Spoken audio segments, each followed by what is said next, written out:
नमस्कार फ्रेंड्स, आज के वीडियो में आपका स्वागत है। आज के वीडियो में चर्चा करेंगे कि लॉन्ग टर्म इन्वेस्टमेंट के लिए कौन सा मल्टी कैप फंड सबसे बेहतर है। शायद आप जानते होंगे कि Nippon India multi cap fund एक ऐसा फंड है जिसमें इन्वेस्टर्स ने सबसे ज़्यादा भरोसा दिखाया है। इस फंड का AUM इसके जो सबसे करीब कंपटीटर है स्टेट बैंक का मल्टी कैप फंड, उसके AUM से दोगुना है लगभग। यह स्पष्ट रूप से दर्शाता है कि निवेशकों का कितना अधिक भरोसा Nippon India multi cap fund में है। और इस भरोसे का कारण भी है, Nippon India multi cap fund एक बहुत ही इस्टेब्लिश मल्टी कैप फंड है। करीब 18 ईयर्स बैक ये मार्केट में आया और तब से मार्केट में है और प्रारंभ से ही बहुत अच्छे रिटर्न्स इस फंड ने दिए हैं। और पर्टिकुलरली पिछले 5 साल में इस फंड ने मोमेंटम पकड़ा है। अब यह इसका जो परफॉर्मेंस है वह दिन पर दिन सुधरता जा रहा है। 5 ईयर में, 3 ईयर में, 2 ईयर में, 1 ईयर में इसका बहुत ही आउटस्टैंडिंग परफॉर्मेंस इसने दिया है compare to its 10 year performance. तो यह एक मोमेंटम में है, एक परफॉर्मेंस में इम्प्रूवमेंट आता जा रहा है Nippon India multi cap fund की। इसलिए भी यह एक इरेसिस्टिबल चॉइस बन जाता है म्यूचुअल फंड इन्वेस्टर्स के लिए जो लॉन्ग टर्म के लिए इन्वेस्ट करना चाहते हैं अपना इन्वेस्टमेंट किसी मल्टी कैप फंड में। अब भी देखिए, इसने अपने बेंचमार्क एज वेल एज जो कैटेगरी एवरेज है उसमें बेंचमार्क को भी पीछे छोड़ा है और फंड्स में जो कैटेगरी एवरेज है उसमें भी इसने आउट परफॉर्म किया है कैटेगरी एवरेज को। 1 साल, 2 साल, 3 साल, 5 साल सभी टाइम फ्रेम में, 10 ईयर टाइम फ्रेम में यह लगभग कैटेगरी एवरेज के पास चल रहा है। अभी देखिए, पिछले साल इसका परफॉर्मेंस काफ़ी आउटस्टैंडिंग रहा। 45% इसने रिटर्न दिए। हालांकि कैटेगरी ने भी अच्छे रिटर्न दिए, लेकिन फिर भी इसने कैटेगरी से अबव रिटर्न दिया। जहां कैटेगरी एवरेज सिर्फ 43% था, इसने 45% रिटर्न दिए।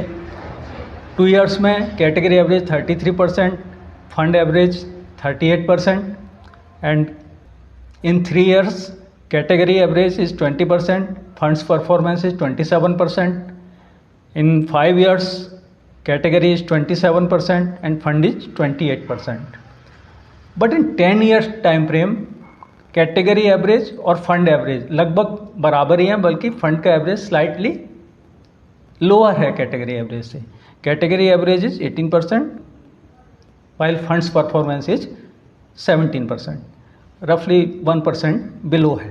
अब एब्सोल्यूट टर्म्स में बात करें कि मान लीजिए आप लमसम के लिए जा रहे हैं अभी, तो अगर 10 ईयर का टाइम फ्रेम आप लेके चलते हैं, किसी इन्वेस्टर ने आज से 10 ईयर्स बैक इस फंड में इन्वेस्ट किया होता तो अभी उसने कितना पाया होता।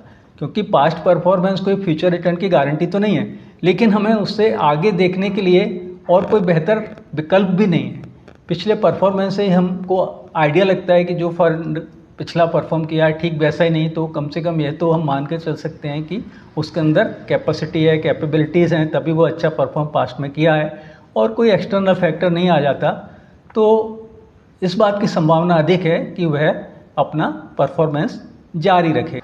तो आज से 10 साल पहले अगर किसी इन्वेस्टर ने इस फंड में 10 लाख रुपीज़ इन्वेस्ट किए होते तो आज उसका इन्वेस्टमेंट की वैल्यू 49.60 लैक्स हो गई होती। इसमें 10 लाख उसका investment and 39.60 lakhs capital appreciation और total value 49.60 lakh, mean 5 time उसका फंड हो गया होता 10 लाख का, रफली 50 लैक्स।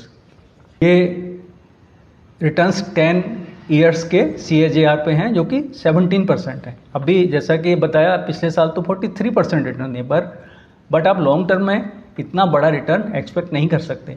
जो मल्टी कैप फंड्स हैं वो लॉन्ग टर्म में 15 से 20% का रिटर्न ही आप एक्सपेक्ट कर सकते हैं। 20% एंड अबव रिटर्न जाने के लिए आपको फिर स्मॉल कैप फंड्स की तरफ देखना पड़ेगा, जहां पर वोलेटिलिटी अधिक होती है और आप उस फंड में टिके रहना 10 साल या उससे ज़्यादा बहुत मुश्किल होता है एक आम इन्वेस्टर के लिए। क्योंकि वोलेटिलिटी के चलते जब मार्केट गिरता है, फंड्स एकदम नीचे आते हैं, स्मॉल कैप तो NAV एकदम नीचे आती है, तो रुक नहीं पाते हैं इन्वेस्टर और एग्जिट कर जाते हैं लॉस पर या बहुत कम फ़ायदे पर।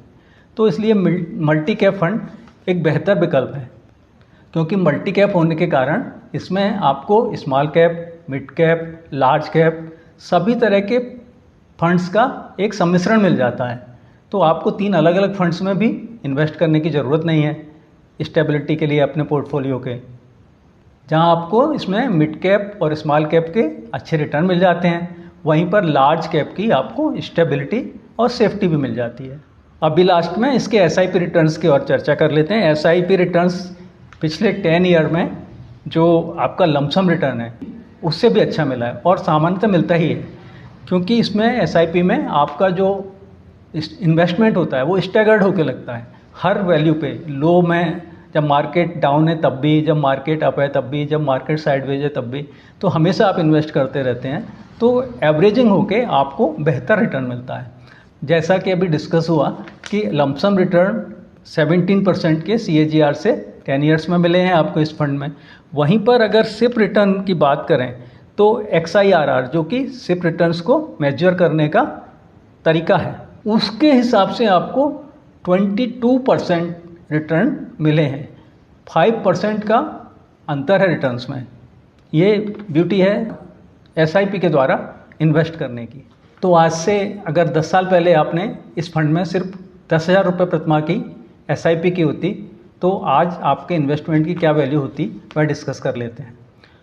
आपका इन्वेस्टमेंट जो आपने किया होता वह 12 लाख होता 10,000 पर मंथ के हिसाब से, और उस पर आपको कैपिटल एप्रिसिएशन मिला होता 28.10 लाख का, और आपके इन्वेस्टमेंट की टोटल वैल्यू इस समय होती 38.10 लैक्स। अब लॉन्ग टर्म में 22% का कंपाउंडेड रिटर्न बहुत बड़ा अमाउंट बन जाता है अगर इस तरह आप इन्वेस्टेड रहते हैं तो, जो कि सिप रिटर्न, SIP रिटर्न हमको इस फंड ने दिए हैं।